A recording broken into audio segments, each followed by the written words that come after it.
A empezar a grabar.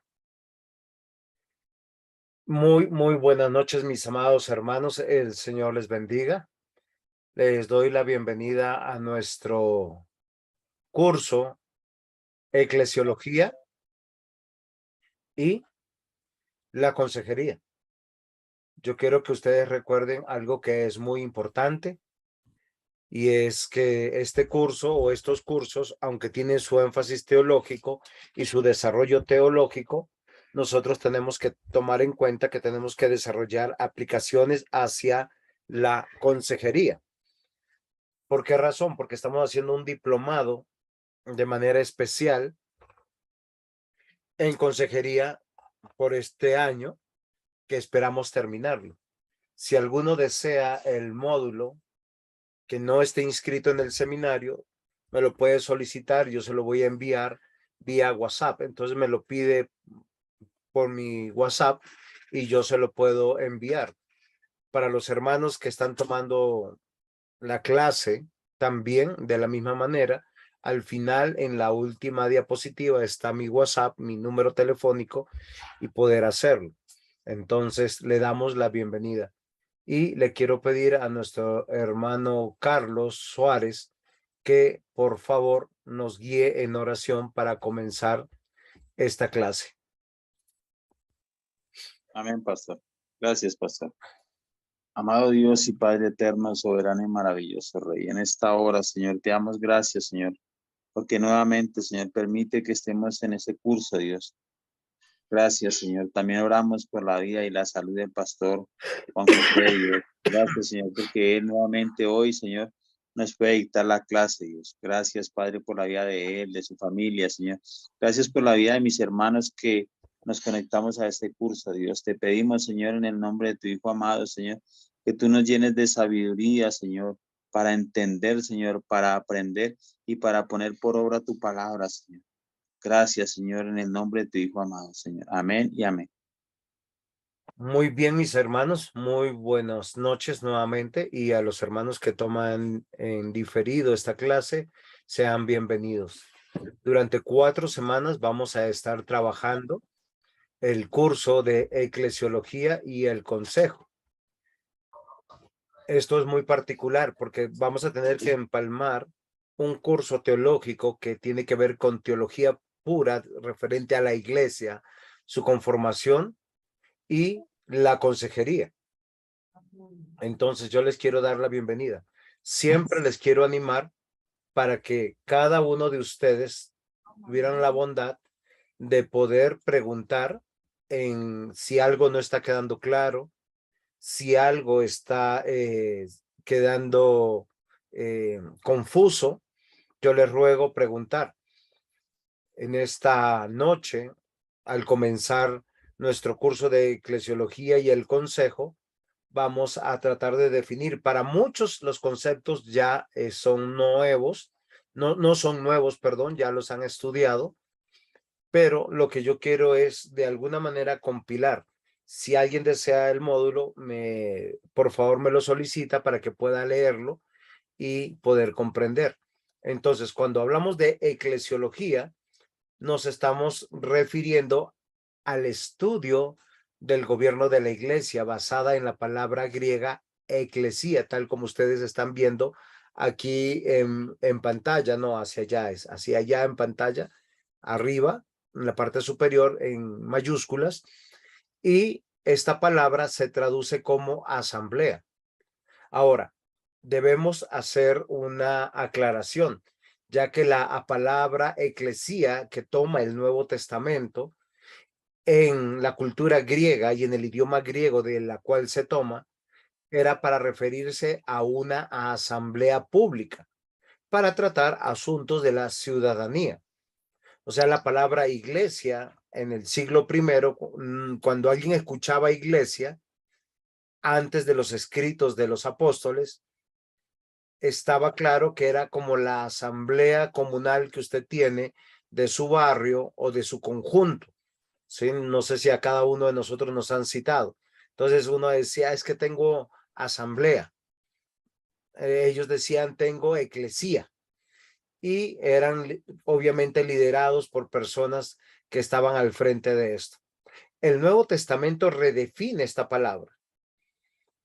Y cuando decimos el Nuevo Testamento, estamos hablando de los autores del Nuevo Testamento con la autoridad dada por Dios, por la inspiración del Espíritu Santo, para que se refiera al pueblo de Dios, por lo menos desde tres perspectivas. Esto posiblemente para alguno de nosotros va a ser nuevo. ¿Por qué razón? Porque nosotros vamos a ver muchas veces citadas la palabra eclesía o iglesia en el Nuevo Testamento, pero usted tiene que poner cuidado, porque muchas de las veces cuando se refiere a iglesia, se está refiriendo a una iglesia local de una región. En otro sentido, será de más pequeño, de una ciudad, y en otro más pequeño, de un hogar, pero todas eran consideradas iglesia.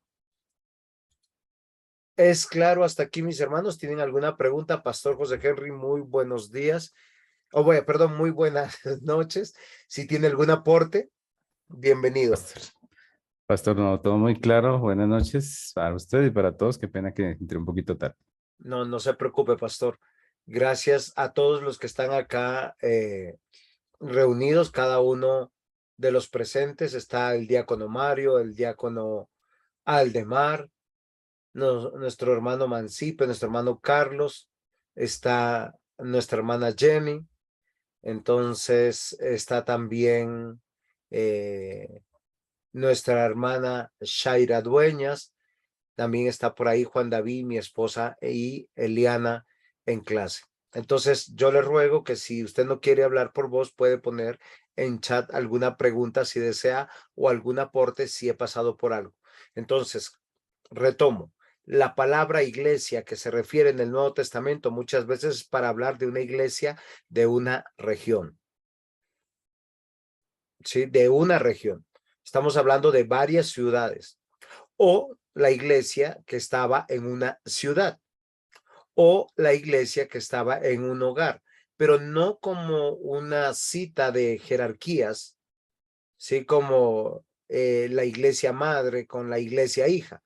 No, son iglesias que se desarrollaron desde esa misma perspectiva y básicamente trabajaban como en conjunto, pero todas son refiriéndose a trabajos locales con pastores, con miembros de esas iglesias.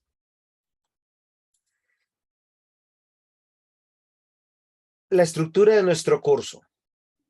Una vez que hemos definido iglesia, ahora yo quiero decirles que vamos a tener no un desarrollo histórico del curso, ni tampoco un desarrollo teológico, sino más bien un desarrollo intencional.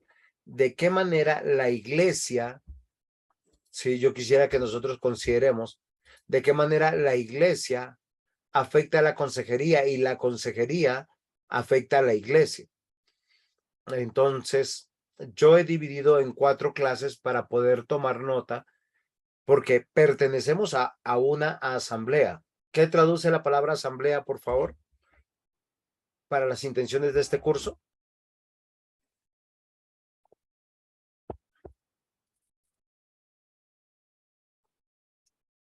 Amados estudiantes. Iglesia. Muy bien, mi hermana Alex. Las mujeres van ganando 1-0. Entonces, en este día vamos a desarrollar, pertenecemos a una asamblea y vamos a definir cómo es el porqué y las razones de esto. Lo segundo, vivimos en perspectiva. ¿De qué? Obviamente de la asamblea. Tercero, la rendición de cuentas o rendimos cuentas. Y el cuarto, aconsejar, aconsejar y aconsejar. Y ya mirarán por qué la intención de esta estructura que nosotros tenemos en el día de hoy. Entendiendo esto, hemos definido la etimología de la palabra. Entonces, la palabra iglesia tiene su origen etimológico en el griego, pero en ese griego o lengua muerta del siglo IV, V, donde se está desarrollando la iglesia apostólica y posapostólica, como ya les había dicho, que quiere decir asamblea de ciudadanos. Ahora, fue adoptado por los autores del Nuevo Testamento y lo emplearon para referirse a la iglesia o a la nueva alianza del pueblo de Dios. ¿Por qué es particular lo que yo estoy haciendo de manera intencional aquí? Porque nosotros tenemos una realidad, mis amados hermanos. La iglesia también tenemos que verla en los mismos tiempos que vemos la escritura. ¿Ustedes recuerdan en cuántos tiempos leemos la escritura? ¿En cuántas dispensaciones, pudiéramos decirlo de alguna manera? A ver, queridos estudiantes antiguos. No, diácono Aldemar, no es Antiguo y Nuevo Testamento. A ver, de mis pupilos antiguos, ¿quién quisiera? Pastor, el pacto prometido, pacto cumplido y pacto consumado. Perfecto. Esto es algo muy, muy importante que nosotros tenemos que considerar. Y la iglesia tenemos que verla en esa misma perspectiva, porque la misma escritura nos va a decir que esta iglesia está antes de que viniera Jesucristo, en ese pacto prometido. Coloca tu Espérenme. celular y escucha la reunión. Apago el radio Mi para que hermana puedas. María, ya le activé el silencio, no se preocupe. Entonces, mis amados hermanos, como les decía, la iglesia tenemos que verla en la perspectiva de estos tres mismos tiempos.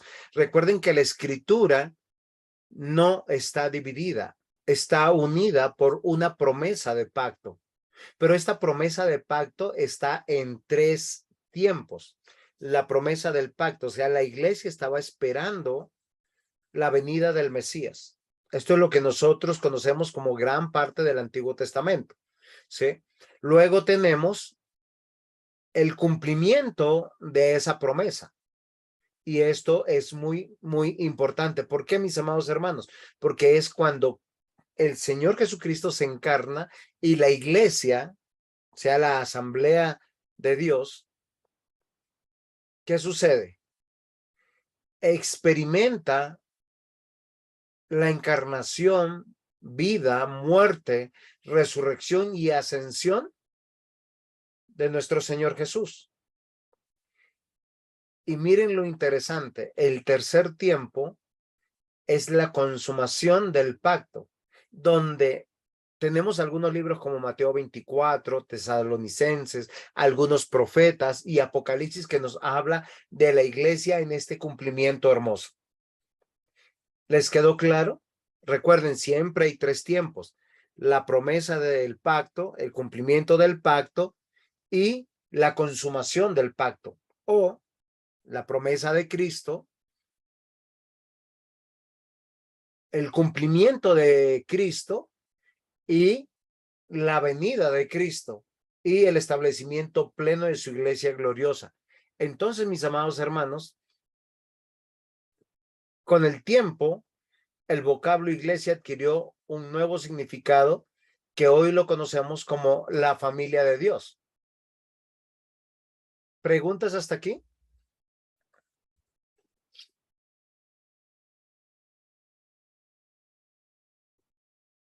Si estamos comprendiendo bien, entonces miren, aquí yo tengo, de acuerdo a la intervención del diácono Aldemar, cómo el Antiguo y el Nuevo Testamento sí nos puede dar una idea de lo que hoy nosotros entendemos como iglesia. Hemos dicho que el significado bíblico de iglesia es el término que tiene que ver con la relación de la palabra griega eclesía, lo que significa lo que es llamado. Miren que es interesante, porque en el Nuevo Testamento se usa unas 115 veces, pero 3 veces se traduce como asamblea y 112 como la familia de Dios, el pueblo de Dios, la congregación de Dios.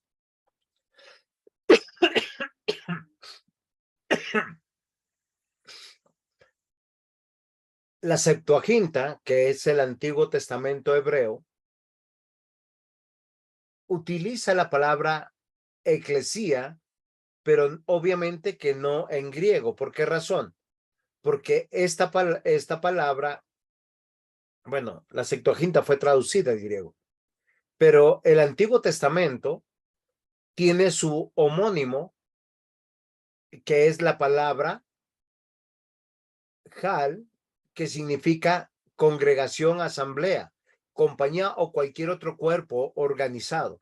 Ahora, esto es muy importante. En el Nuevo Testamento la palabra eclesía significa asamblea. Esa palabra la encontramos también en el Antiguo Testamento en la palabra griega que traduce congregación, asamblea, compañía o otro cuerpo organizado. ¿Esto es claro para ustedes, mis hermanos? ¿Alguno tiene alguna pregunta?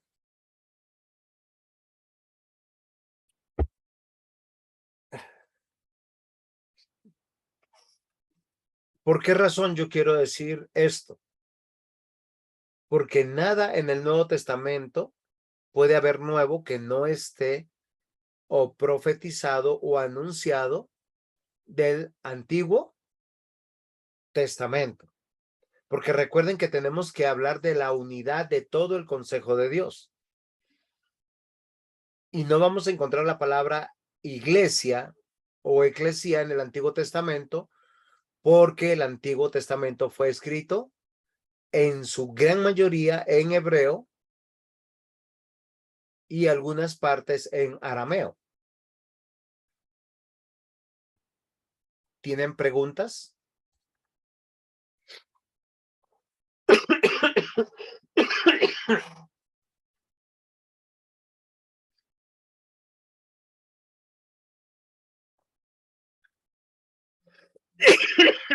Muy bien, mi hermano Jairo. Nuestro hermano Jairo dice que nuestras palabras del español producen o vienen de, mejor leo el mensaje que tiene acá él. Uy, ¿dejé de compartir o no? No, ¿cierto? Muy bien. Es que no me, acá está, dice. En español usamos iglesia porque nuestro idioma proviene del griego, el latín y el árabe. Muy bien. Sí, está muy bien. O sea, si usáramos para este propósito la palabra asamblea estaría bien, congregación está bien, y lo quiero demostrar con algunos versículos bíblicos que se encuentran aquí. Como ustedes se dan cuenta, nosotros nos estamos dando cuenta en Éxodo 12, versículo 3 dice, habla a toda la congregación de Israel diciendo, el 10 de este mes, tómese cada uno corderos según las familias de los padres, un cordero por familia. Recordemos que Éxodo 12 nos está hablando de la institución de la Pascua. ¿Para quién fue dada la Pascua? Para el pueblo de Dios, diríamos nosotros, para el pueblo de Israel. Pero es importante que no olvidemos que el mismo Señor Jesús relacionó la Pascua con la cena del Señor y con su iglesia. Y 1 Corintios 11 nos dice que la iglesia es la que tiene que celebrar en memoria de él esta Pascua, donde él ya la reemplaza por pan y vino. Es también curioso para nosotros cuando hablamos del tabernáculo en Levíticos 8:3, dice, y reúne la congregación a la puerta del tabernáculo de reunión. Y miren, a mí me parece muy importante este versículo, porque nos va a hacer una gran diferencia de algo que nosotros posiblemente no habíamos pensado, que hace una diferencia del lugar de reunión con las personas que se reúnen. Me explico. Recuerden que el Señor habitaba en el lugar santísimo y se levantó el tabernáculo para que su presencia estuviera en un lugar construida por manos de hombres, adornados por las mejor tecnología del momento. Posteriormente será el templo, pero esto es temporal hasta cuando Cristo viene y Él hace morada en cada uno de los de la congregación que en este momento se reúnen afuera del tabernáculo. O sea, fíjense que nosotros vemos, en Éxodo 12 no existía tabernáculo, pero el Señor hace algo extraordinario. Nos dice que las personas que se reúnen en su nombre son su asamblea o su congregación o su iglesia. Si esto es claro, ahora cuando hay ya un lugar donde su presencia está, ¿se acuerdan que en el tabernáculo estaba el arca de la alianza? Dentro del arca de la alianza estaban las tablas de la ley.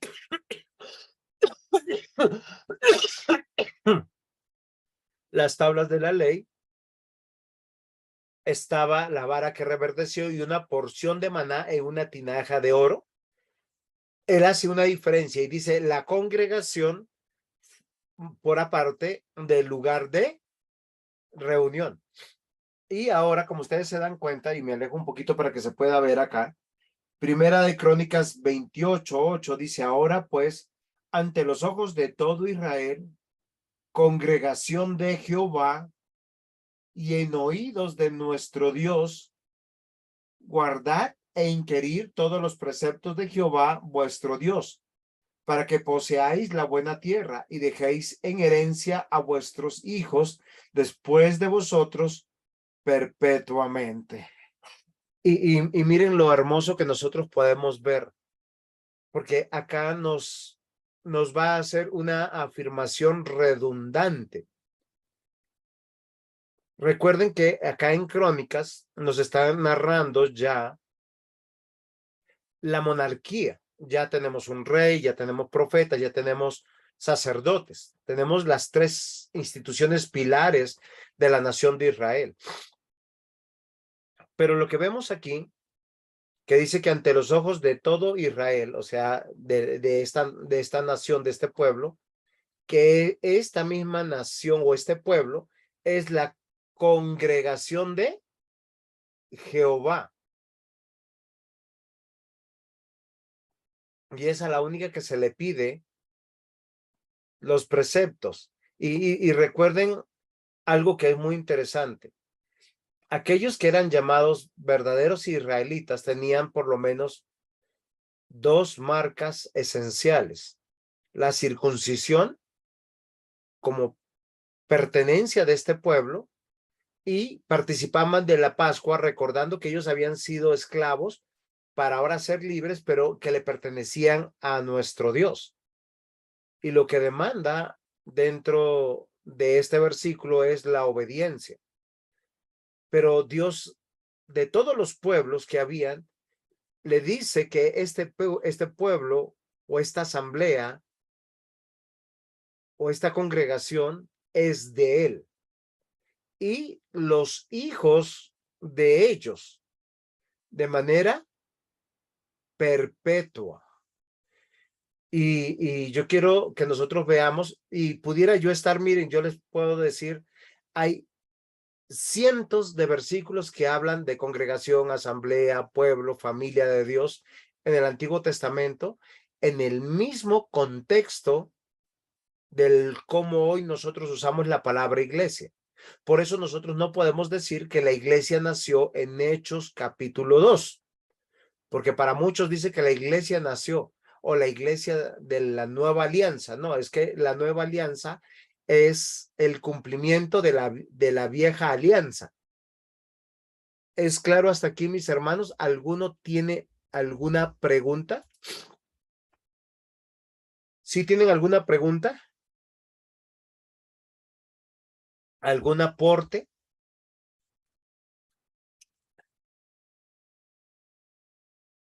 Miren, hemos saltado del Antiguo Testamento ahora a los tiempos de Jesucristo.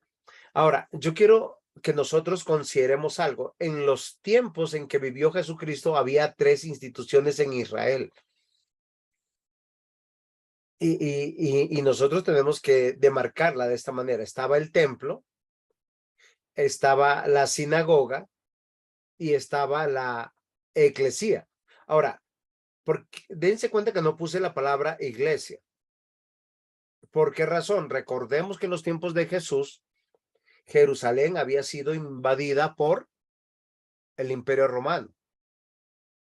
Todas las ordenanzas del templo se estaban haciendo. Jerusalén estaba subordinada a la veeduría, control y gobierno de Roma. Roma no había prohibido ningún tipo de cese a la religión.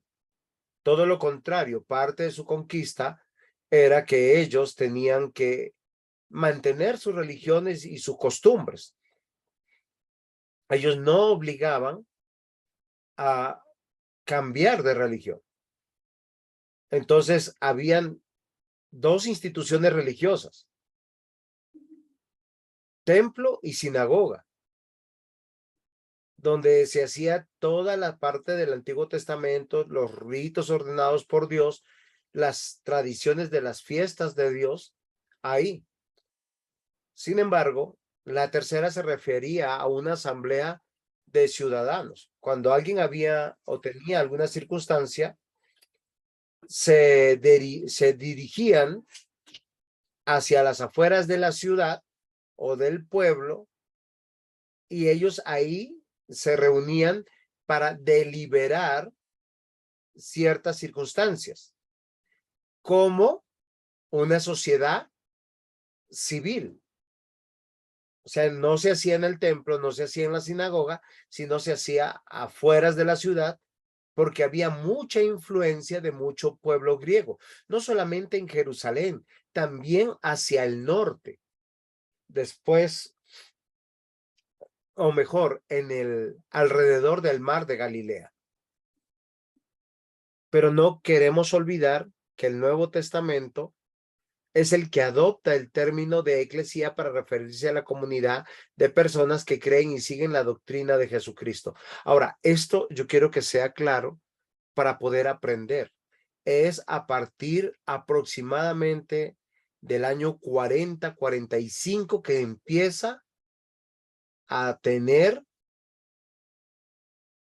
vigencia esta palabra y esta nueva interpretación o utilización semántica.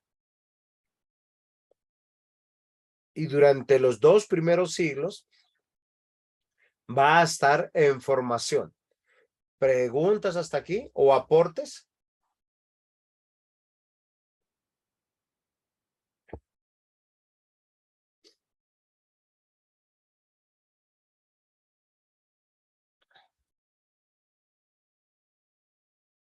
Muy bien. Romanos capítulo 16, versículo 5 dice, saludad también a la iglesia de su casa.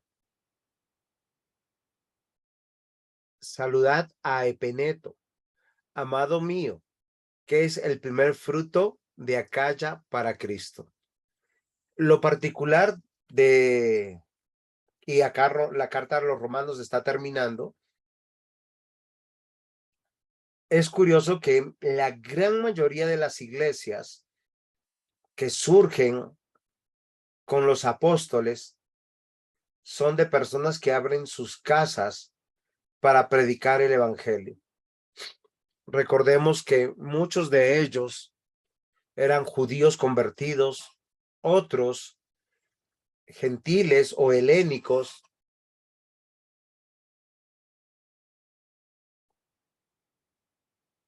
Ok, mi hermano Jairito, ya le respondo. Es que nuestro hermano Jairito hace una aplicación. Recordemos que en los tiempos de Juan ya se escribía la palabra iglesia porque escribió a las 7 iglesias del Apocalipsis. Pero le quiero recordar a nuestro hermano Jairo que Juan se escribió en el año 100. O sea, si comenzamos a usar la palabra iglesia como hoy nosotros la conocemos desde el año 40-45, cuando los apóstoles empiezan a escribir y los escritores inspirados por Dios, nosotros nos vamos a dar cuenta que cuando Juan ya la utiliza, es porque ya habían iglesias conformadas de 40, 50, 60 años. Esto ya no es muy nuevo, ¿no? Entonces, esto es muy interesante. Lo que yo quiero ahora nosotros es que nos enfoquemos en que, porque a veces nosotros decimos, es que porque estamos en una casa, esto no es iglesia. O si tenemos un gran lugar, esto es iglesia. O si tenemos un lugar especial, esto es iglesia. Lamentablemente hoy en día no usamos bien el término iglesia. ¿Por qué razón? Porque nunca el Nuevo Testamento ni el Antiguo Testamento ha usado la palabra iglesia para la estructura, sino para la asamblea, la congregación o la reunión de los hijos de Dios, de los santos de Dios. O sea, si se reúnan en una casa, hace lo mismo que se reúnan en una ciudad. 1 Corintios 1:2. A la iglesia de Dios que está en Corinto. Ahora, usted no vaya a pensar que Corinto es como un pequeño barrio. No, era una ciudad como Bogotá. Dice a la iglesia de Dios que está en Corinto, a los santificados en Cristo Jesús, llamados a ser santos, con todos los que en cualquier lugar invocan el nombre de nuestro Señor Jesucristo, Señor de ellos y nuestro. A mí me encanta la ternura del apóstol Pablo para escribir a los hermanos de Corinto, porque si hubo una iglesia que tuvo problemas, que hubo manifestaciones de pecado, fue la iglesia de Corinto. Pero miren con los ojos de ternura que ve a esta asamblea. No está hablando, y esto me parece muy importante, que nosotros podamos entender, mis amados hermanos, que cuando decimos vamos a la iglesia, no estamos yendo a un edificio. Lamentablemente tenemos una concepción equivocada de la tradición católico-romana, que cuando en la concepción católico-romana hablan de iglesia, están pensando en un edificio, en una estructura. Tanto así que ellos tienen la costumbre que cuando pasan por esa estructura, sienten reverencia como si Dios estuviera particularmente y de manera especial en ese lugar. Cosa que ni el Antiguo Testamento ni el Nuevo Testamento han enseñado. ¿Por qué razón, Pastor José Henry? Deme un airecito y explíquenos por qué no podemos entender que la palabra iglesia se refiere a una estructura. Pastor, porque la palabra iglesia, como usted nos había dicho anteriormente, nos habla acerca de personas, ¿no? De personas que han sido llamadas por Dios de manera especial, ¿no? No está hablando en sí de la estructura o del lugar donde se congregan, ¿no? No es el lugar donde se reúnen, sino las personas. Y esa es como usted decía, eso es una herencia que tenemos aquí en Colombia de la Iglesia Católica que confunde el edificio con lo que es la iglesia, ¿no? Que incluso se nos enseña desde niños en las cartillas para hablar de la I, lo que nos dibujan es un local de la iglesia, ¿no? Pero la realidad es que son las personas. El Señor siempre redimió fue personas, no locales. Muy bien, Pastor, muchas gracias. Entendiendo esto, apreciados estudiantes, nosotros tenemos que considerar que la iglesia etimológicamente tiene una traducción y es asamblea o congregación o reunión de personas. Dios, en su infinita soberanía, utilizó el nombre de iglesia para referirse a los que son personas salvas. Y como nosotros ya lo vimos en los versículos anteriores del Antiguo Testamento, hoy lo estamos viendo. Hoy lo estamos viendo en, ¿sí se acuerdan? El Nuevo Testamento. Nuestro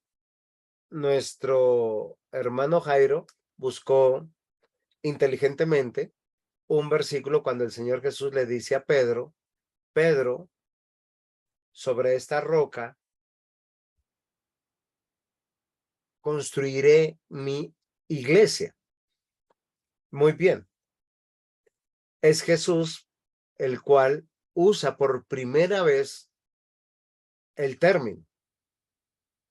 Pero si lo entendemos de esta manera, Pedro y los apóstoles tuvieron que entender que era sobre estos construiré a la reunión de los salvos, y no estamos hablando de un edificio, sino de personas. Y miren lo interesante, en Gálatas capítulo 1, versículos 1 al 2 dice, Pablo apóstol, no de hombres ni por hombre, sino por Jesucristo y por Dios el Padre que lo resucitó de los muertos, y todos los hermanos que están contigo a las iglesias de Galacia. Acá hay tres ejemplos claros. Se refiere iglesia a una reunión de salvos en una casa, obviamente en una casa, los que quepan en esa casa. Ahora, debemos entender que las casas en estos tiempos eran casas amplias, donde tenían, dicen algunos, la construcción de ellos eran cuartos alrededor, un patio en el centro, ¿sí? Porque ellas no tenían baños privados, el lugar de cocina estaba casi al exterior en la parte de atrás, pero en el centro, en el pasadizo que comunicaba todos los cuartos, ahí era el lugar donde casi todo el mundo se reunía para poder tener la asamblea, la congregación, la iglesia de Dios.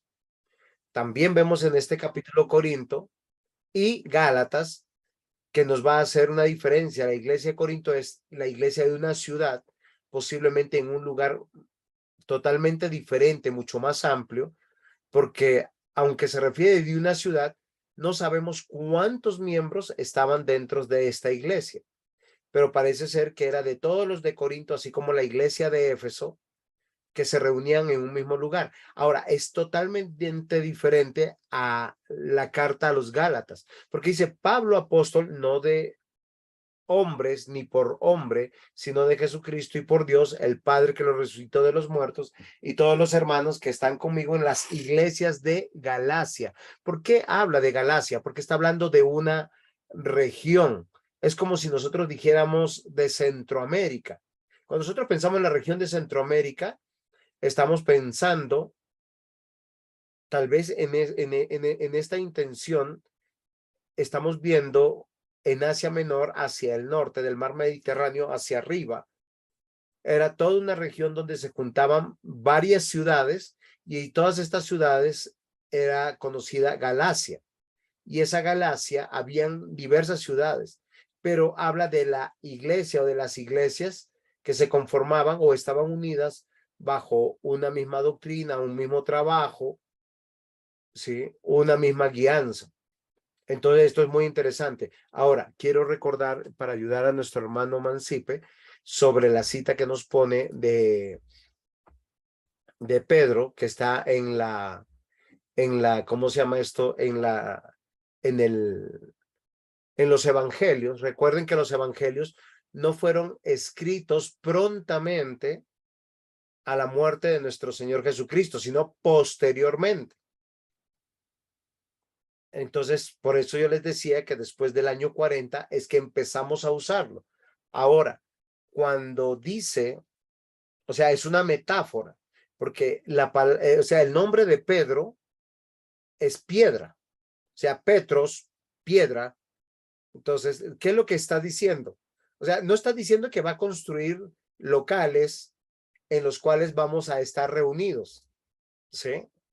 Sino que la iglesia de Dios es el cuerpo de Cristo, está conformado por piedras vivas, por personas, porque le dice a Pedro sobre esta piedra, y si ustedes pudiéramos estudiar el texto, se van a dar cuenta que la piedra donde se va a construir no tiene que ver con un edificio. ¿Por qué razón? Porque sobre la piedra que se va a construir es el fundamento, es la piedra reprobada por los apóstoles. ¿Y esa piedra quién es? Jesús. Sí, sí se dan cuenta, él usa la metáfora de la construcción, se construía con piedras. El mismo apóstol Pedro luego va a decir, cuando estamos en Hechos de los Apóstoles, mirando y estudiando, dice, ustedes la piedra reprobada que desecharon, viene a ser la piedra del ángulo. Y esto es una metáfora. ¿Qué es una metáfora? O sea, compara algo que es real para enseñarnos una verdad mucho más profunda.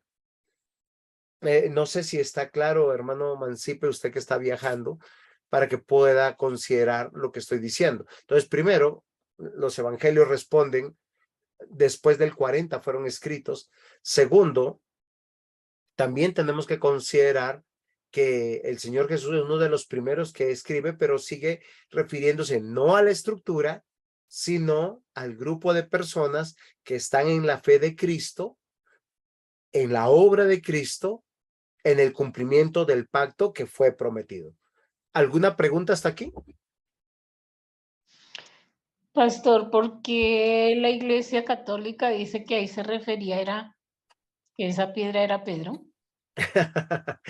Porque ellos Entiendo. tienen mucho interés de hablar de los primeros papas y tienen mucho interés de acrecentar una idolatría.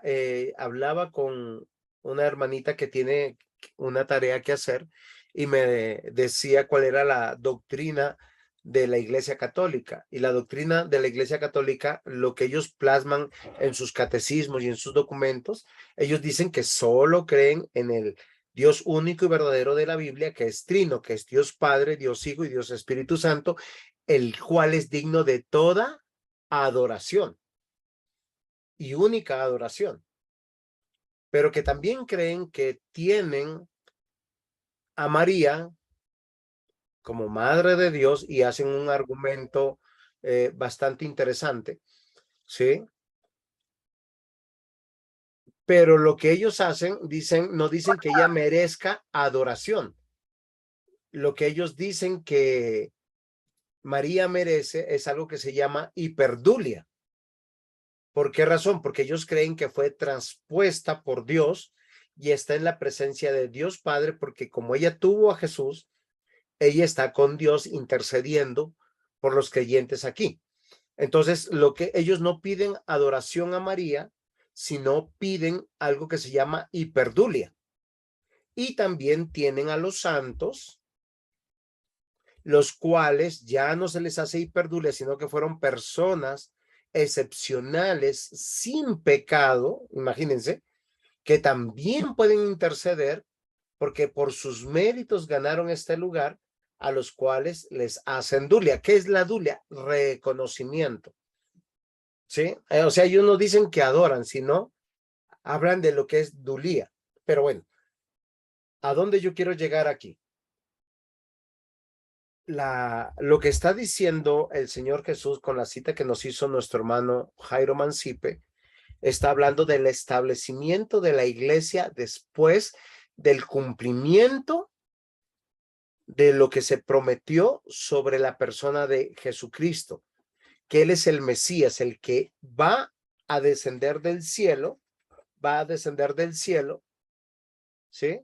Él va a descender del cielo para tomar forma de hombre, encarnarse y morir por cada uno de los suyos, resucitar y con esto vencer la muerte, hacer justicia a las demandas de la ley de Dios y rescatar a todos aquellos que creen en él de la condenación justa por nuestros pecados. Entonces, esto es muy importante. Por eso, cualquier expresión de idolatría es aborrecible para Dios. Cualquier acto que quiera suplantar la obra de Cristo o repetir la obra de Cristo sería una blasfemia, sería un acto sacrílego contra Dios. ¿Es claro hasta aquí, mis amados hermanos? ¿A alguien quiere hacer alguna pregunta con toda libertad? Porque tenemos el tiempo. Esto es una clase donde todos ustedes pueden participar. Y algo de que a mí me alivia, que es un medicamento, es explicar teología. No se preocupen y predicar a nuestro Señor Jesucristo. Saco fuerzas de flaqueza. Entonces. Es que yo no entendí una cosa. Muy bien, Eliana, cuéntame. Sí, Juan David, es que no entendí cómo era lo que se les llamaba, o sea, lo que los católicos o sea, no adoraban a María, sino que, ¿cómo se llamaba eso? Dulia, ¿sí? Entonces, cuando nosotros hablamos de Dulia, desde la perspectiva teológica, la Dulia es la veneración, ¿sí? Entonces, nosotros estamos hablando cuando la palabra hiper tiene una traducción totalmente diferente, ¿sí? ¿Por qué? Porque no solamente es veneración, sino es rendir culto. Ahora, fíjense que eso va en contra de un principio bíblico, porque la Biblia enseña que el único digno de culto y de adoración, hasta los ángeles lo dicen, sí, hay unos ángeles que se le aparecen a Abraham y le dicen, no me adores. Al apóstol Juan, no me adores. El único, ni siquiera el mismo Señor Jesús aceptó adoración en el sentido que cuando lo reconocían como maestro. ¿Cuándo aceptó adoración? Cuando era reconocido como el Hijo de Dios, como el Cristo. Entonces, nosotros tenemos que mirar, la doctrina de la hiperdulia tiene que ver con culto, con servidumbre. Por eso nosotros vemos que la Iglesia Católica Romana en eso está muy equivocada. Entonces, porque ellos no solamente creen en Dios para rendirle culto y adoración, sino también a María y también a los santos, a los cuales les dan veneración o lo que, como ellos llaman, es reconocimiento. ¿Y por qué es pecado? Porque el único que demanda adoración exclusiva es Dios. ¿Es claro hasta aquí? Sí, señor, gracias. Muy bien. Entonces, entendiendo estas cosas, nos damos cuenta de lo siguiente: la iglesia, asamblea o congregación. O sea, cuando usted encuentre en la Biblia iglesia, asamblea o congregación, nos estamos refiriendo a un grupo de personas que tienen la fe puesta en el Dios de la Biblia. O sea, siempre fue el pueblo de Dios reunido ante Dios y guiado por aquellos que Dios puso para presidir y guiar, aconsejando a su pueblo con su palabra revelada.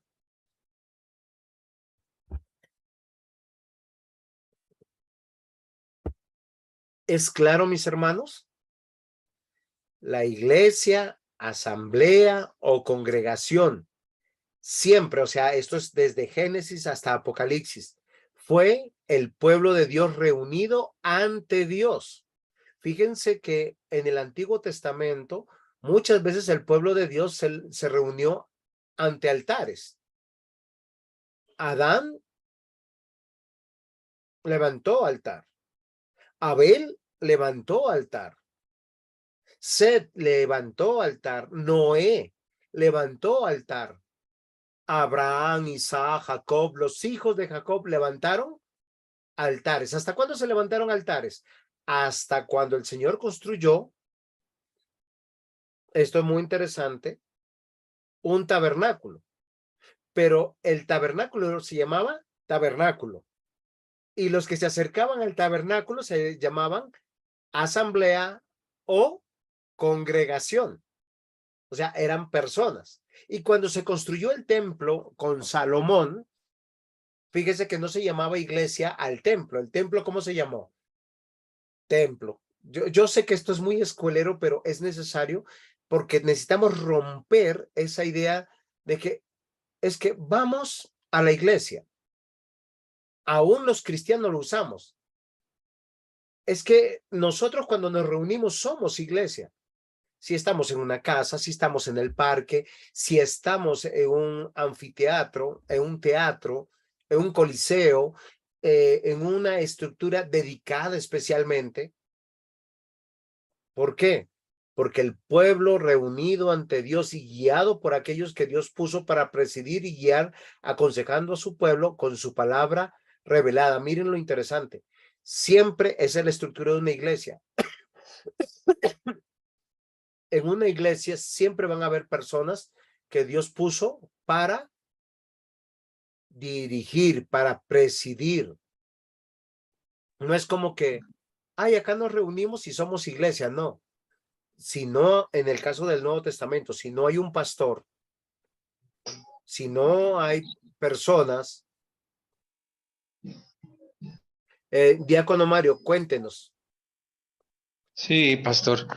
Con respecto a lo que el pastor nos está explicando del cambio del uso gramatical de la palabra iglesia,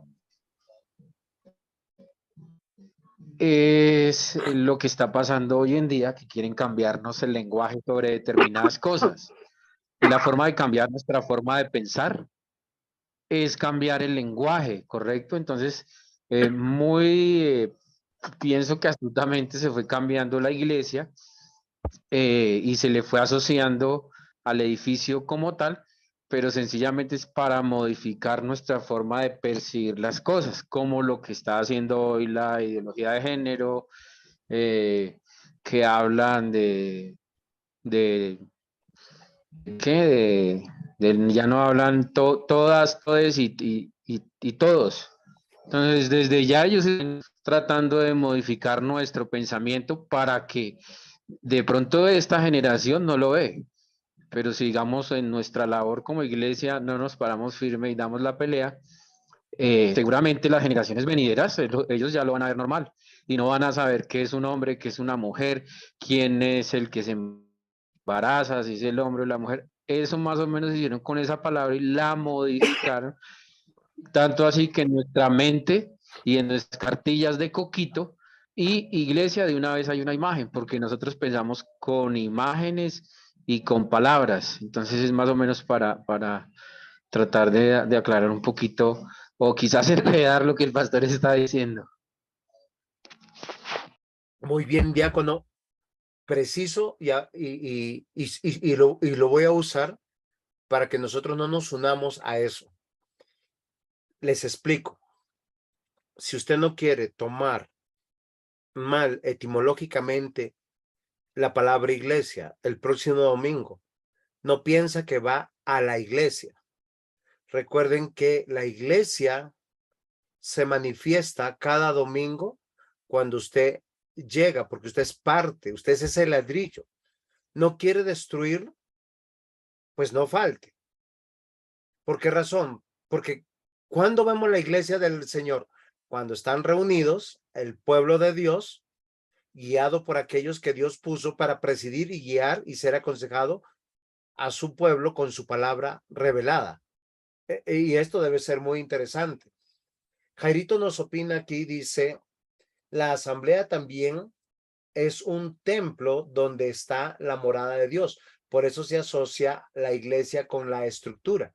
Muy bien. Debemos tener ese, yo creo que cuidado, porque claro, y yo entiendo lo que está diciendo nuestro hermano Jairo. O sea, cuando nosotros nos reunimos en un lugar con el propósito de adorar, con el propósito de obedecer el mandato del domingo que se quiere destruir a través, fíjense que todo el tema del turismo, de las vacaciones, de las diversiones, de los festivos, incluyen el domingo. ¿Por qué razón? Porque se está atentando contra la iglesia del Señor. La iglesia es cuando se reúnen. O sea, cuando yo estoy diciendo yo voy a la iglesia, en mi cabeza tiene que ser, yo soy ese ladrillo, ¿sí? Como si estuviéramos conformando cada domingo una estructura de Lego. O sea, que cada uno de esos ladrillitos vivos, yo llego y queremos presentar una iglesia hermoseada, pues llegamos nosotros hermoseados, santificados y glorificando al Señor. Diácono Mario, ¿quiere volver a participar?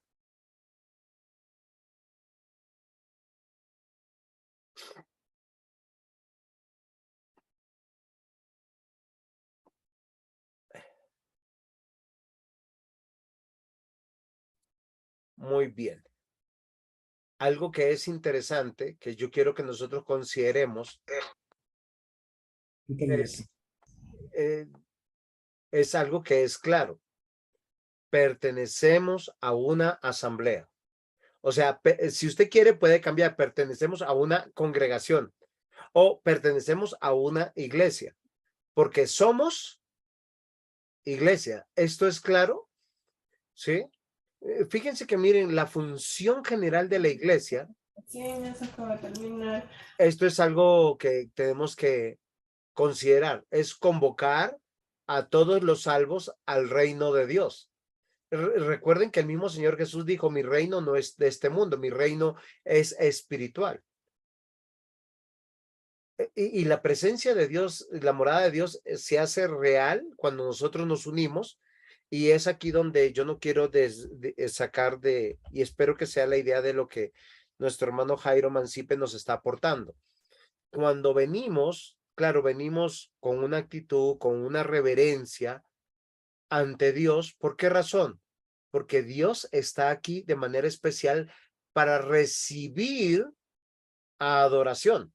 ¿Por quién? Por su iglesia. Entonces, porque la morada de Dios somos nosotros. Ahora, recordemos, Dios es omnipresente, está en todo lugar, pero de manera especial dice la Escritura que es cuando vamos a la iglesia, o sea, estamos yendo a encontrarnos con los demás ladrillos que conforman esta iglesia.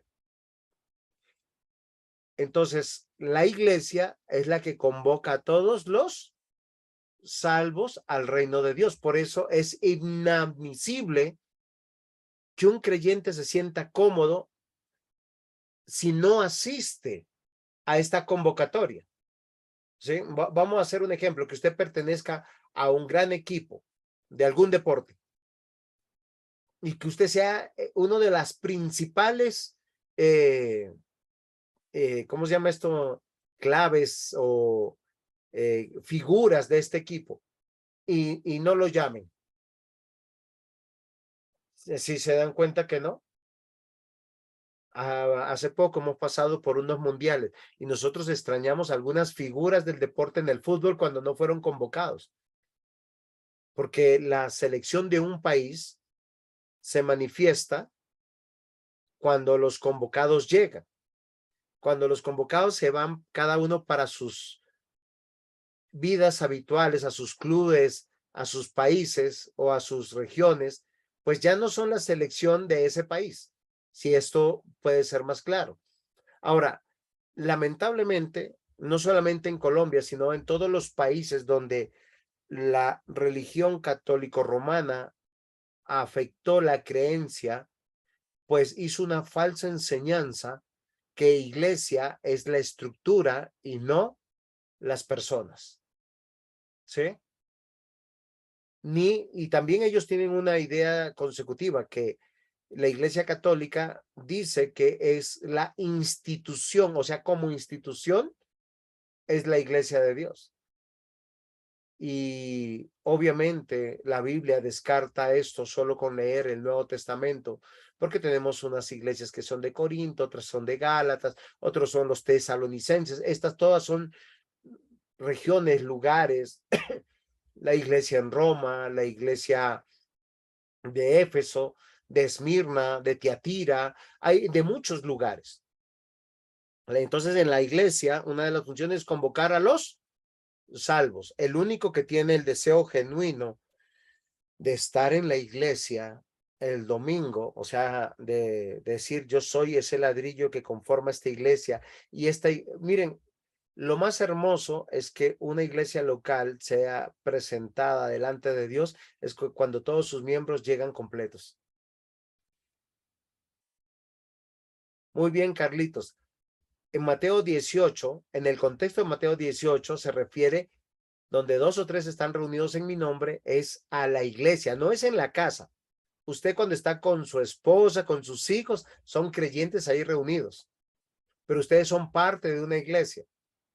Lo que la Biblia dice es que oficialmente pertenecen a un grupo de personas, porque oficialmente todos nosotros, lo que va a llamar el libro, que los que quieran leerlo, llama la iglesia invisible, son todos los salvos regados en todo el mundo, pero la iglesia visible es la iglesia local, donde se da a conocer, como está acá en nuestro segundo punto, aquí arribita, la voluntad de Dios en Cristo. ¿Por qué nos reunimos? Para recibir la voluntad de Dios en Cristo. Y en tercer lugar, a adorar a Dios sobre todas las cosas. Miren lo interesante, cuando yo voy y hacemos la función de iglesia del día del Señor, yo estoy diciendo que yo desprecio al mundo y todo lo que está en el mundo lo doy por dado como por basura, como dijo el apóstol Pablo. Pero cuando yo sacrifico el día del Señor, yo hago algo totalmente diferente. ¿Por qué razón? Porque estoy diciendo que hay algo más importante que reunirme como iglesia y adorar a Dios. Recordemos, la adoración en ninguna parte de la escritura es virtual. De hecho, ni siquiera el mismo Señor Jesús, que él pudiera, vamos a hacer algo interesante. El Señor Jesús, cuando va a celebrar la última Pascua y la primera cena, él dice unas palabras extraordinarias. Él es Dios y él está con nosotros de manera omnipresente. ¿Qué significa? Que él está en todo lugar. Pero él que dice en Lucas 22, cuando se está celebrando la última Pascua, dice, y esta Pascua no la volveré a tomar y la voy a esperar, pero cuando venga el fin de todos los tiempos. O sea, cuando él realmente, o sea, de manera visible, esté con todos nosotros los que hoy esperamos en Cristo.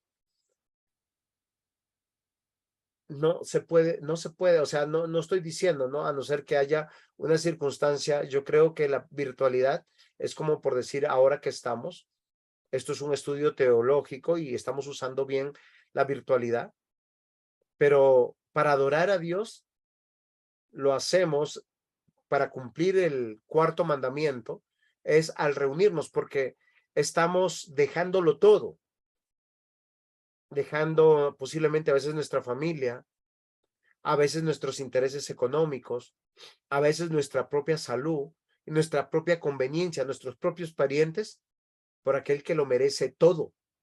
Y ese es nuestro Dios. ¿Preguntas hasta aquí? ¿Aportes?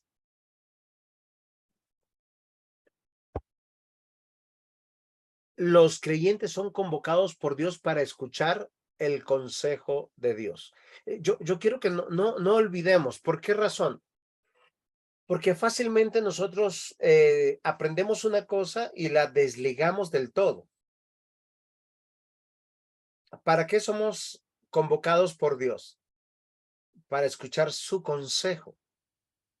¿Quién nos está invitando? Dios. O sea, ¿cómo le podemos adorar a Dios? No es a nuestra manera. Debemos recordar que nuestro Dios es un Dios celoso de buenas obras.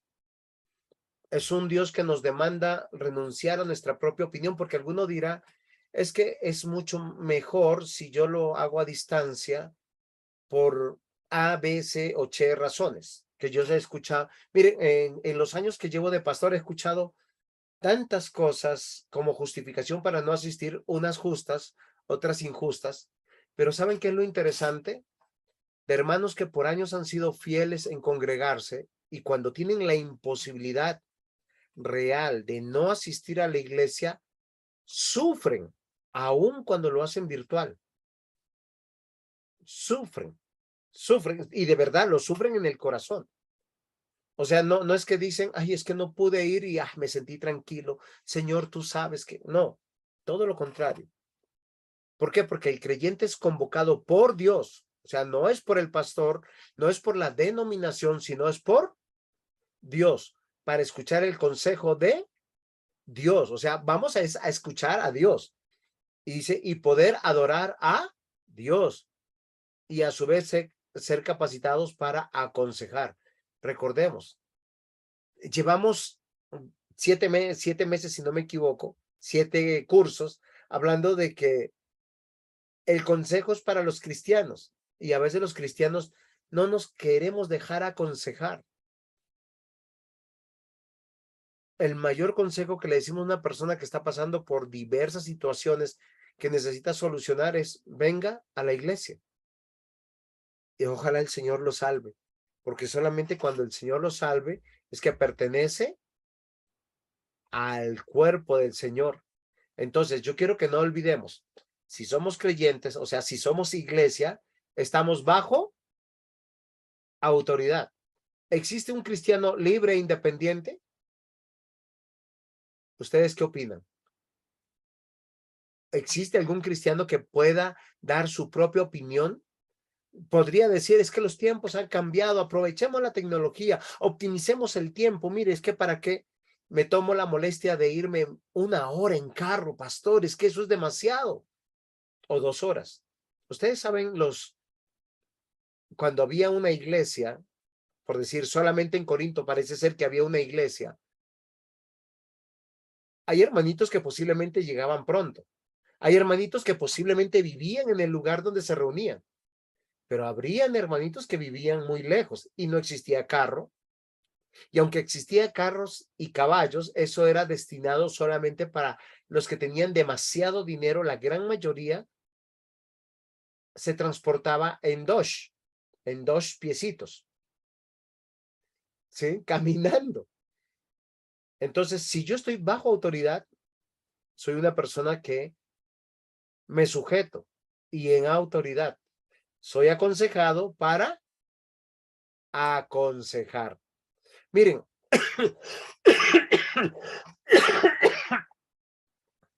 les pido perdón, pero ay.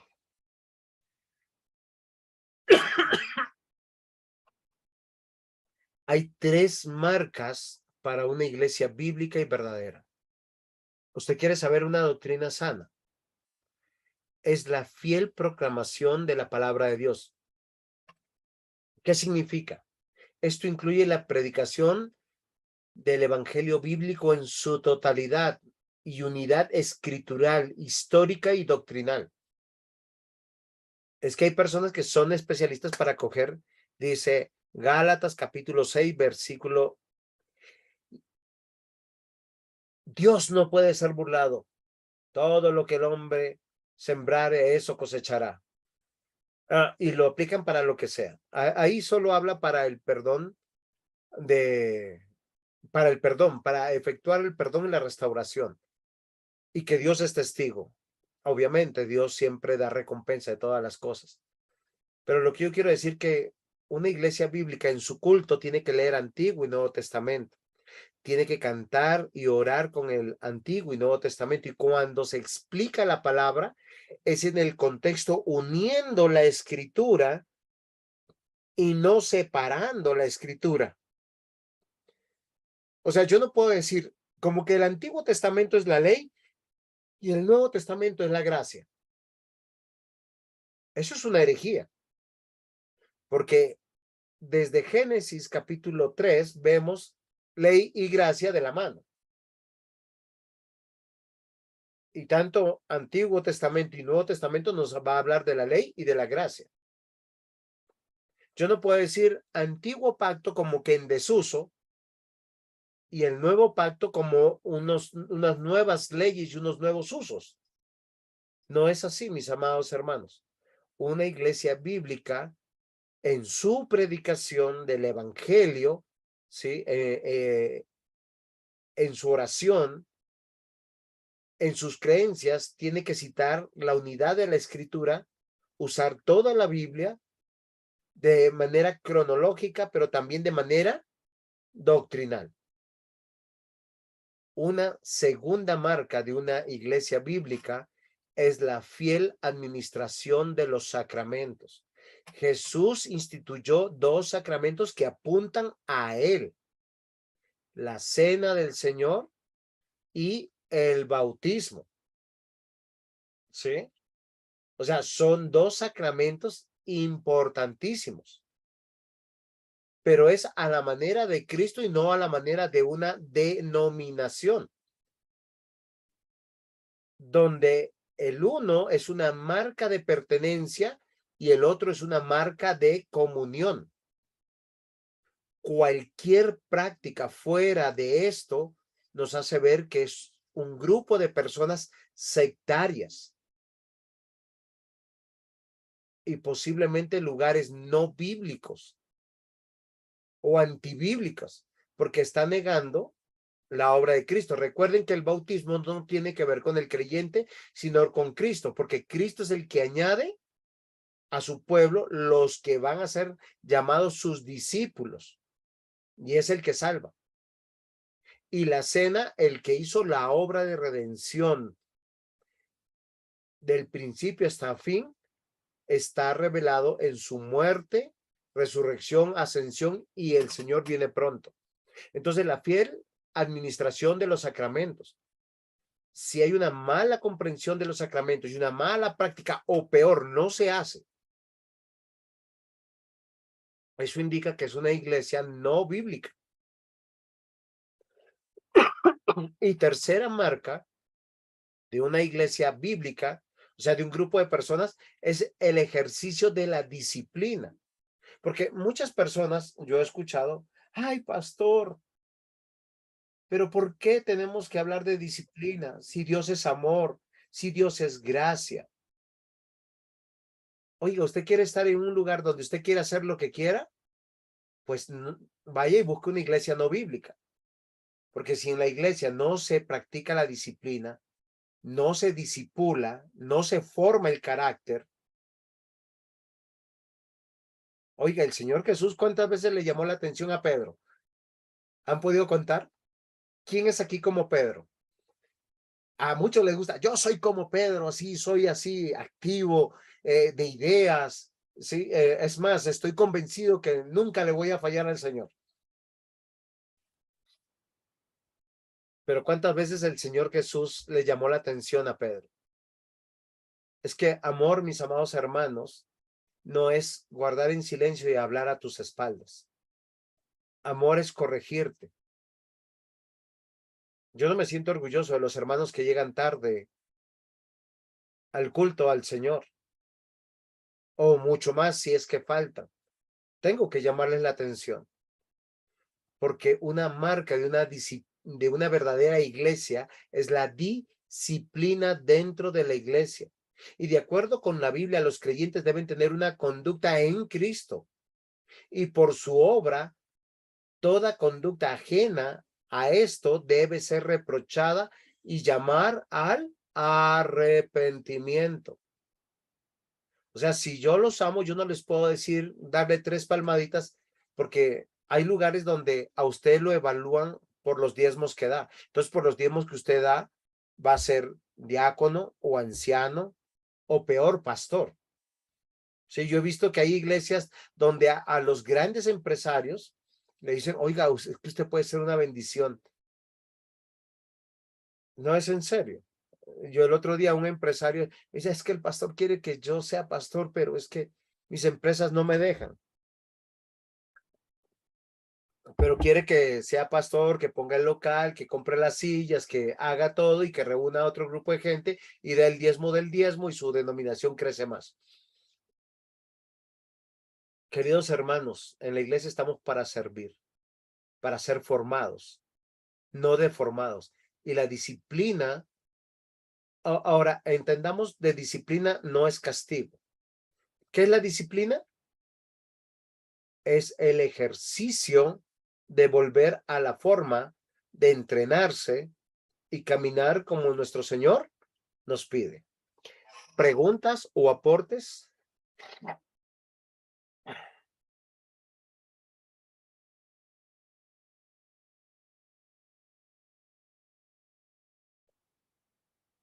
Dios determinó oficiales dentro de la iglesia. Fíjense que ahora no vayamos a pensar que la predicación la hace cualquiera, la da como quiere. Sí, los sacramentos son por cualquiera y el llamado a atención también. No. Hemos sido aconsejados para aconsejar. Desde el inicio, el pueblo de Dios siempre ha sido guiado por personas que Dios puso a la cabeza, porque ellos son los que dan cuentas, ¿sí? De aquellos que son colocados dentro del pueblo de Dios. ¿Esto es claro? O sea, ¿qué significa esto? Que no somos agentes libres. Hay 3 tipos de oficiales dentro de la iglesia en funciones específicas y no jerárquicas. Perdón que está mal escrito ahí. Ahí dice no jerarquías, pero es no jerárquicas. Mi maluquera no me dejó terminar bien esta diapositiva. Entonces, miren lo interesante. Dios determinó 3 tipos de oficiales dentro de la iglesia con funciones específicas y no jerárquicas.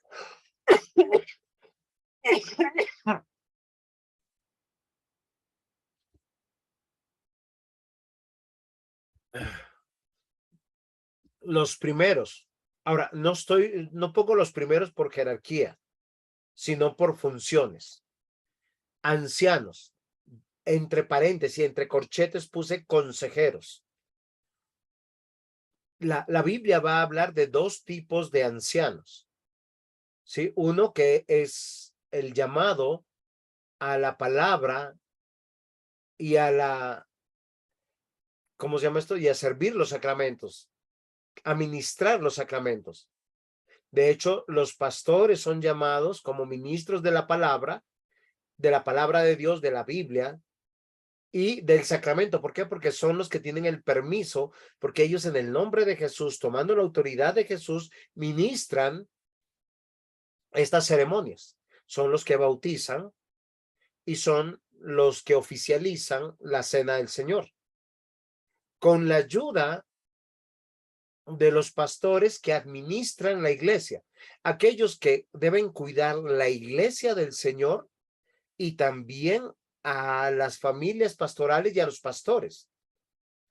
Esto es muy interesante porque siempre en las iglesias, y si pudiéramos hacer un estudio detallado, van a hablarse de pastores.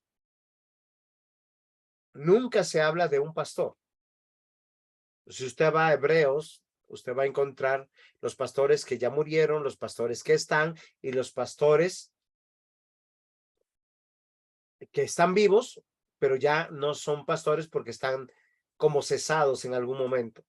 Entonces, miren, estos primeros oficiales son los ancianos que tienen un sinónimo en la escritura, son llamados obispos o pastores.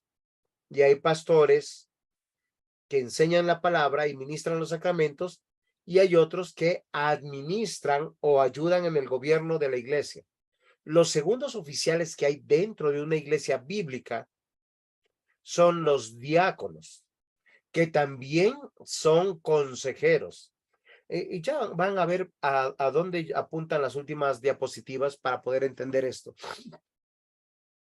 Son las manos que llegan al prójimo y que apoyan en todo servicio en la iglesia. Recuerden que en Hechos de los Apóstoles, los mismos apóstoles van a decir, no es justo que nosotros descuidemos la predicación de la palabra. Ahora, no está diciendo que lo uno es más importante que lo otro, por favor. Recordemos, la iglesia es la asamblea, congregación de Dios. Y Dios nos ha dado funciones específicas a cada uno de nosotros y para eso nos hace un llamado interno que se corrobora con un llamado externo y obviamente con las habilidades para poder hacerlo. Y el anciano no es mayor o los pastores no son mayores que los diáconos, ni los diáconos mayores que los pastores, pero sí tienen funciones diferentes y los diáconos tienen un privilegio, las manos que llegan al prójimo y apoyan en todo servicio en la asamblea o la congregación del Señor. ¿Sí es claro? O sea, miren, ellos tienen el privilegio y la Biblia, cuando habla de los primeros diáconos, dicen que deben estar llenos del Espíritu Santo. O sea, deben estar llenos de amor, de gozo, de paz, de todo el fruto del Espíritu Santo para hacer lo que otros hermanos en la iglesia no lo hacen. Pero fíjense que estos dos son oficiales de la iglesia que fueron escogidos de un grupo más selecto, que son otros tipos de oficiales, los miembros de la iglesia o que también son consejeros. Fíjense que en la iglesia estamos llenos de consejeros.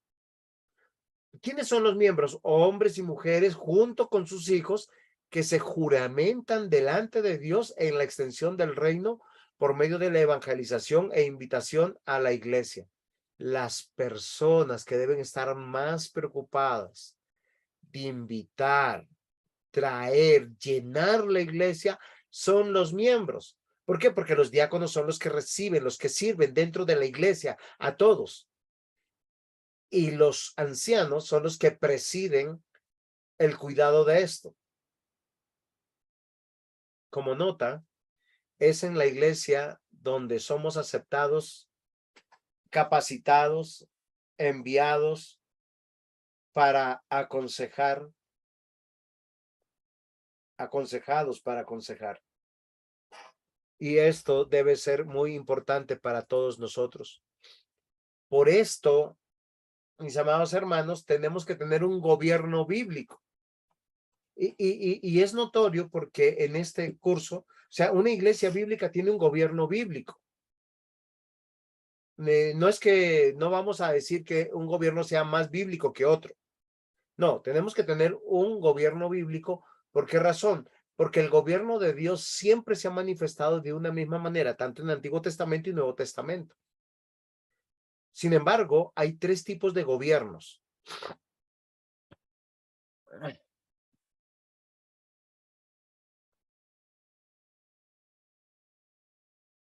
Muy bien, diácono Mario, pero deme su opinión que no entendí por qué me citó la palabra jerarquía.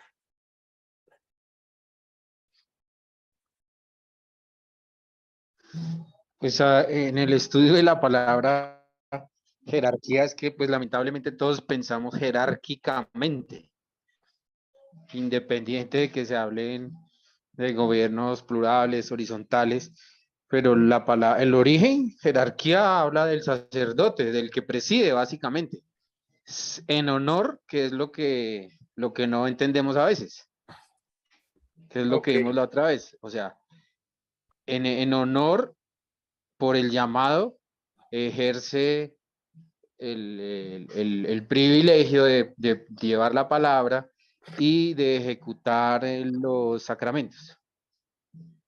Sí, lo que sucede es que la palabra jerarquía habla de una organización, ¿sí? Obviamente de personas en una escala donde los unos se subordinan a los otros. Pero lo que nosotros queremos evitar es entendiendo que ninguno de nosotros está subordinado el uno al otro, sino todos estamos subordinados a una sola cabeza que es Cristo. Voy a hacerle un ejemplo. Si los miembros de la iglesia dejan hacer su trabajo a los diáconos y los miembros de la iglesia junto con los diáconos a los ancianos, todos como asamblea estamos sirviendo a Dios efectivamente. ¿Sí me dejo comprender?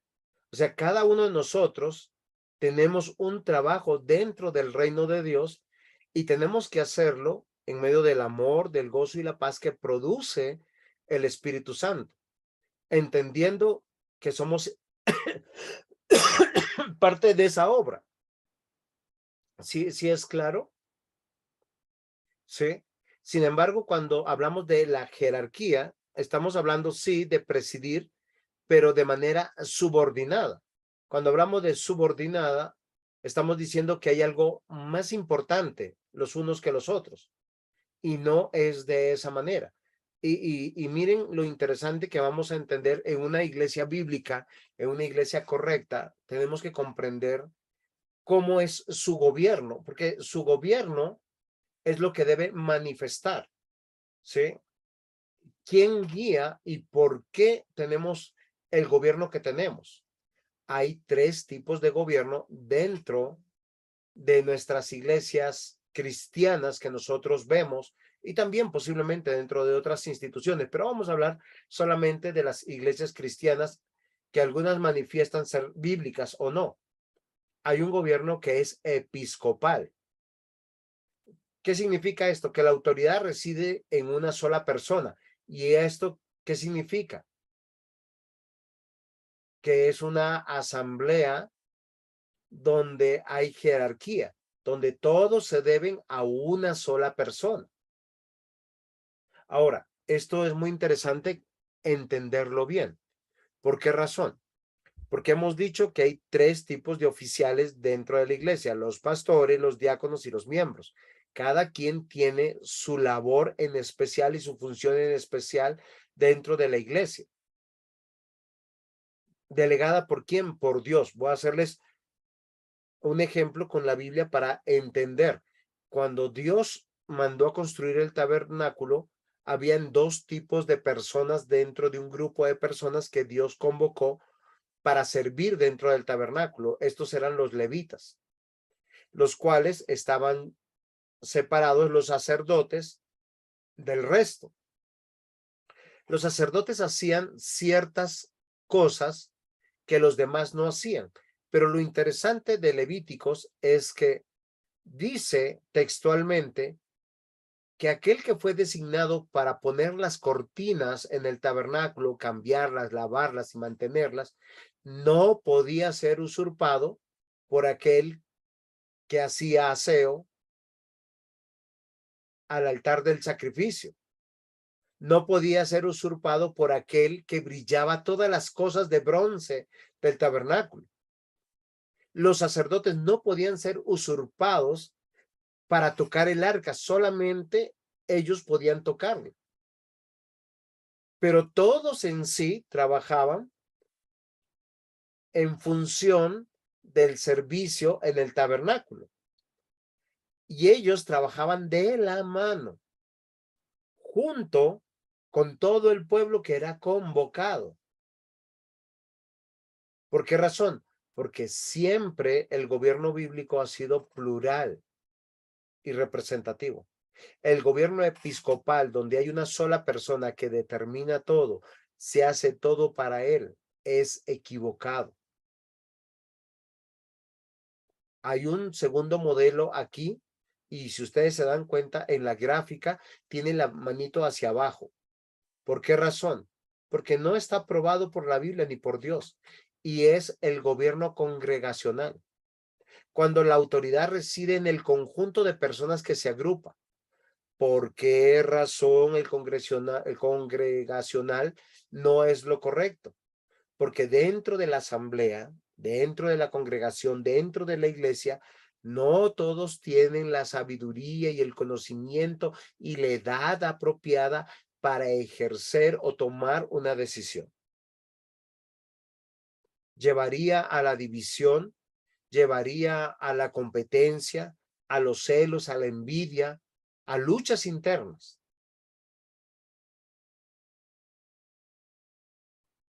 Y porque siempre Dios delegó personas con un llamado interno y externo para que dirijan su iglesia. Por lo general son personas que no quieren hacer este trabajo. Y acá está el tercer modelo de gobierno que tiene la manito así hacia arriba, que es el gobierno representativo. La autoridad reside en aquellos que por su naturaleza de llamado y capacidad la ejercen. Pero fíjense por quién es elegida. Por la congregación.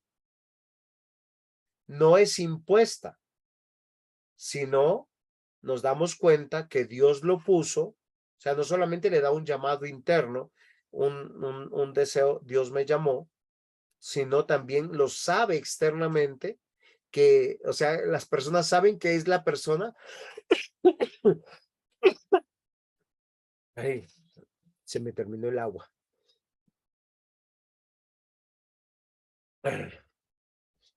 Es la persona que Dios ha puesto.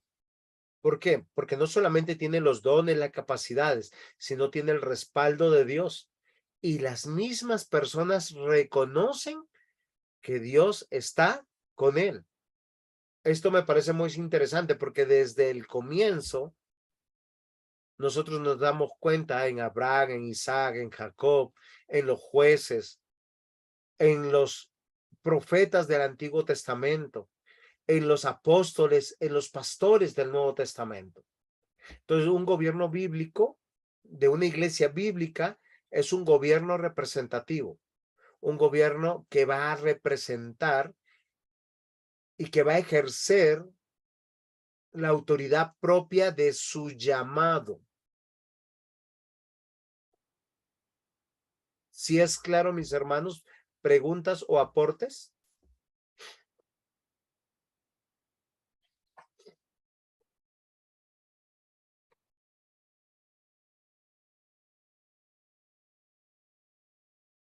¿Alguno tiene alguna pregunta? ¿Algún aporte, por favor? ¿Es tiempo de hablar o de callar?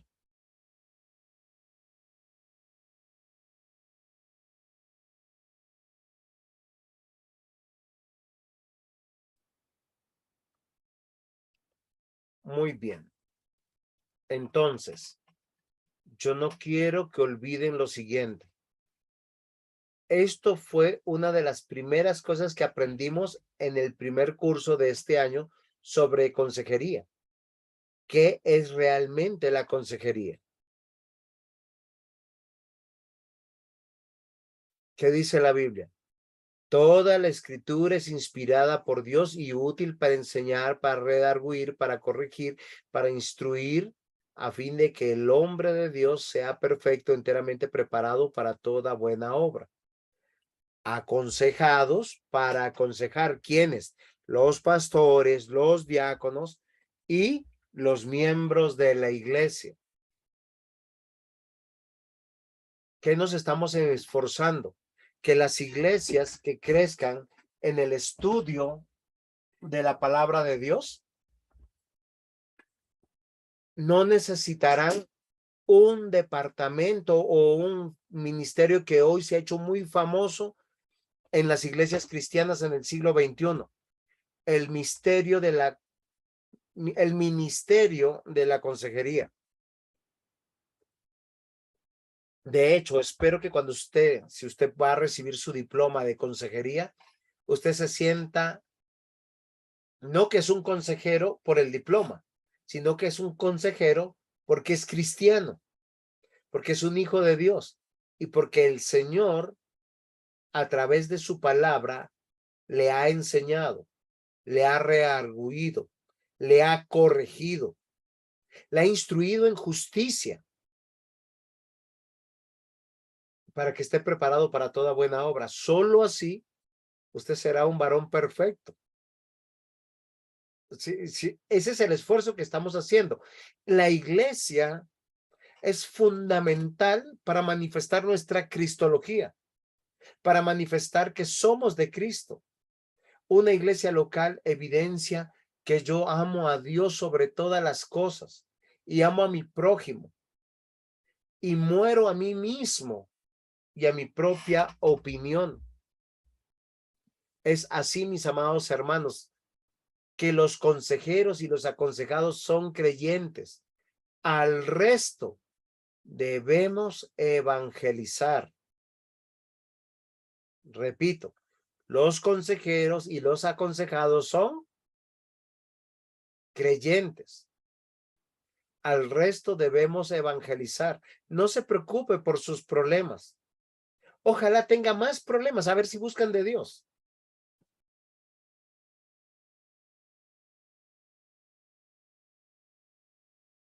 Su consejo es la palabra de Dios, la Biblia.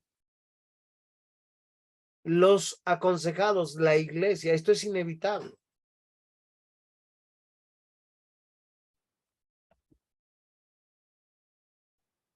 Yo he tenido oportunidades cuando me dicen, pastor, necesito hablar con usted, van a la iglesia, escuchan la predicación.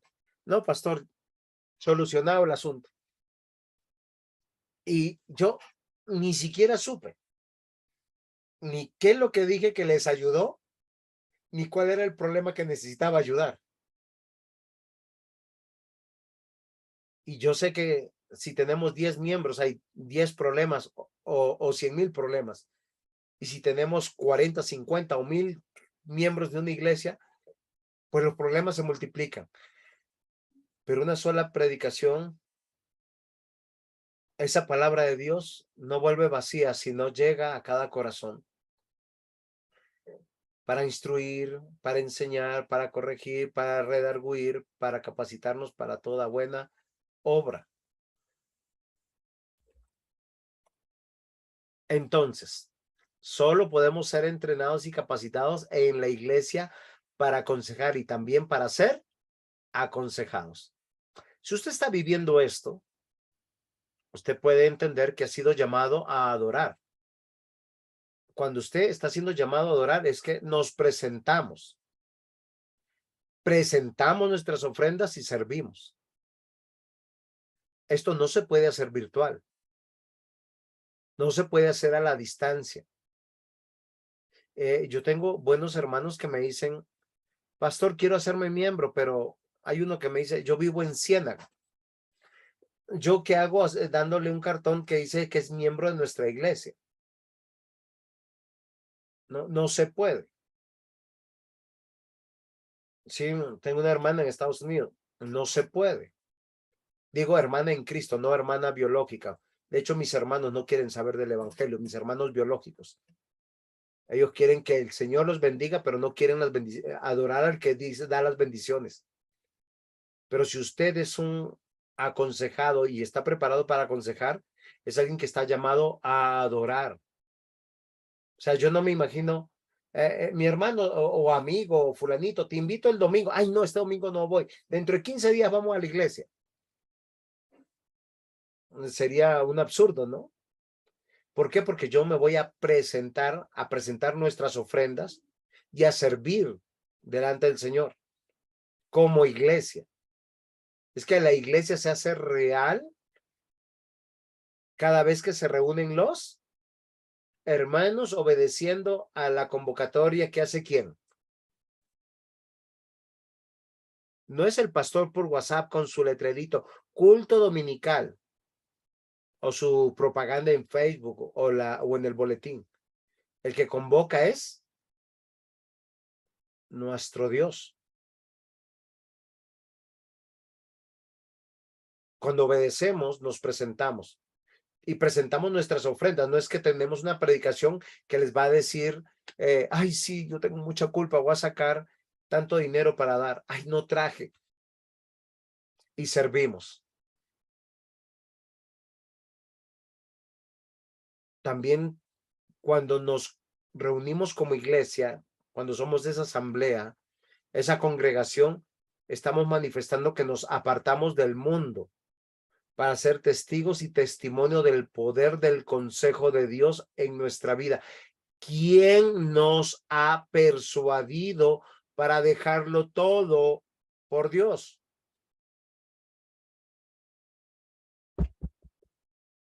Dios. Bueno, si te ha persuadido. Y cuando somos iglesia, expresamos nuestra fe al obedecer. La fe sin obras es muerta. Nuestra creencia en Dios es cuando obedecemos a Dios, porque solo así creemos, le conocemos y confiamos en aquel que nos salvó y nos envía.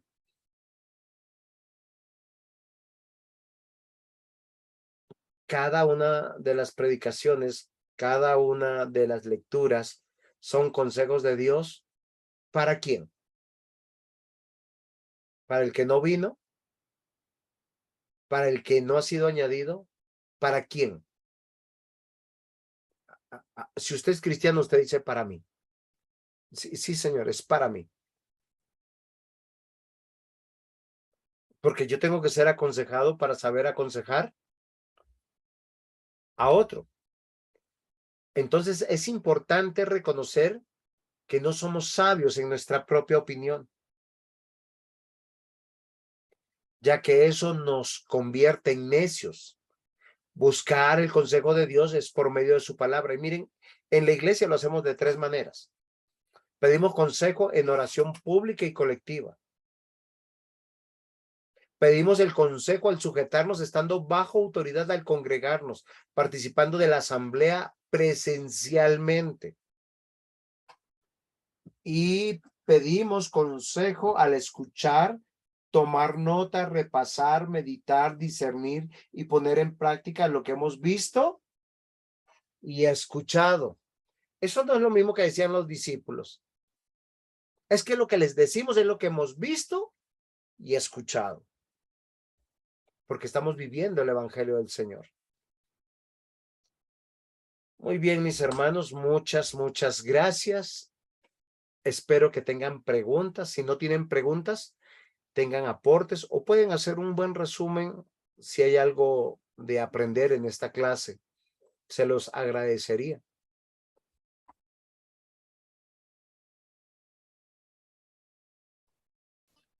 No, pues ahora agradecerle por la clase de hoy. El tema es muy hermoso, el tema de la iglesia, ¿no?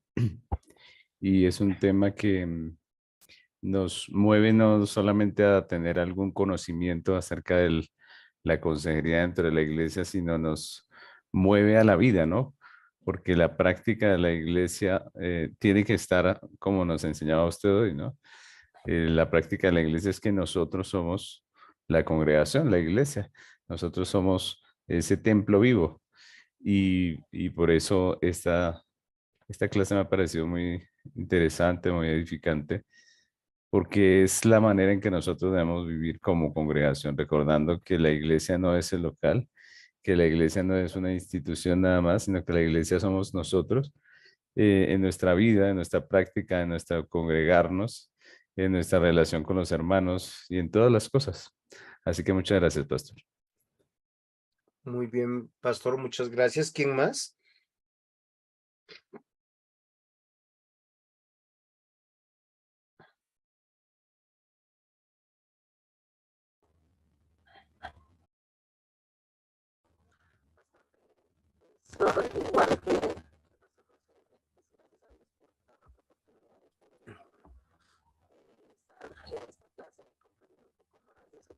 Mi hermana Nata, no le estamos escuchando por alguna razón.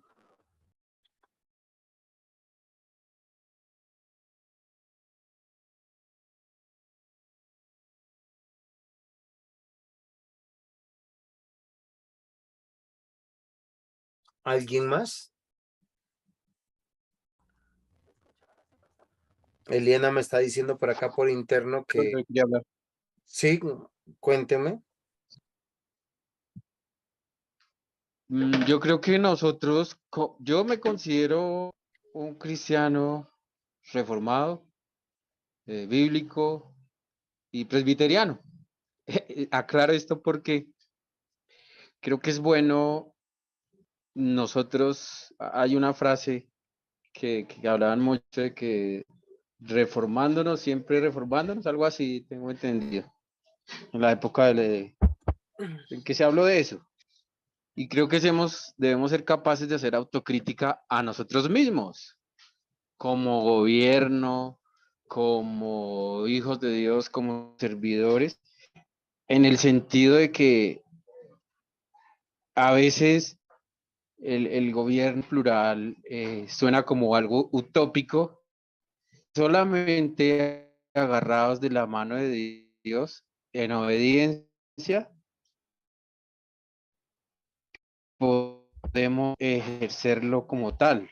todos, pastores, ancianos, los diáconos y pienso que el vernos en el espejo cuando estudiamos este tipo de temas nos hace reflexionar a todos y creo que es muy valiosa la clase precisamente por eso. Como esto,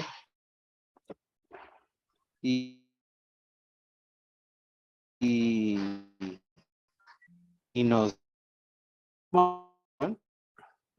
se responde bíblicamente.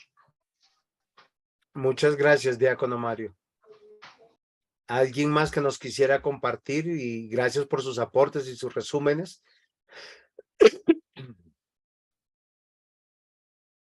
Pastor José, usted que está por ahí.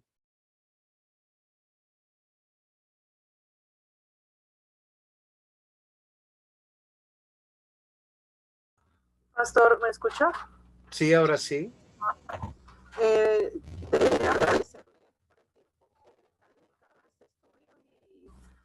Pues especialmente a Dios, la oportunidad de aprender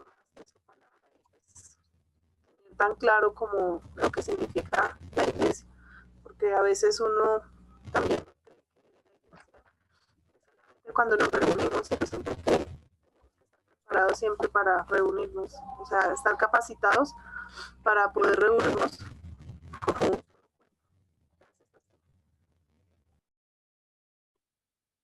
Muy bien, mi hermana, se le encuentra un poco entrecortado, pero muy bien. Cualquier pregunta que tengan, por favor, me la pueden hacer llegar. La idea es que nosotros estemos preparados y claro que es intencional. Nuevamente, si alguien necesita el módulo, me avisa y yo ¿cómo se llama esto? Le haré llegar el módulo.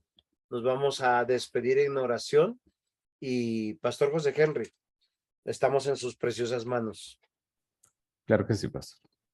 Señor amado, gracias te damos por este tiempo hermoso, Señor, de estudio de tu palabra, por esta enseñanza que nos recuerda, Señor, lo que es la iglesia, nos recuerda lo que tú has hecho, Señor, desde antes de fundar el mundo, Señor, de apartar un pueblo para ti. Gracias por el privilegio que nos das de pertenecer a esa iglesia, Señor. Gracias por habernos sacado de las tinieblas a tu luz admirable. Señor, como nos enseñabas hoy, tenemos nosotros no solamente privilegios, sino responsabilidades. Ayúdanos, Señor. Ayúdanos a ver la iglesia como tú nos enseñas en tu palabra, Señor, no como el mundo o la religión ha querido mostrarla. Y ayúdanos, Señor, a poder cumplir con esas responsabilidades que tenemos dentro de este cuerpo precioso que es la iglesia, Señor. Ayúdanos a vivir para tu gloria, Señor. Te pedimos que nos fortalezcas y nos guíes a cada uno de nosotros. Y también, Señor, rogamos por la vida del pastor Juan José. Te agradecemos por su vida, por la enseñanza de hoy. Te pedimos, Señor, que lo guíes, lo ayudes y lo bendiga, Señor. Muchas gracias, Padre, en el nombre de Jesús. Amén. Pastor, bendiciones. Nos vemos el próximo martes, no es jueves, sino martes. Espero que el Señor me dé la fortaleza y el ánimo para poder hacerlo.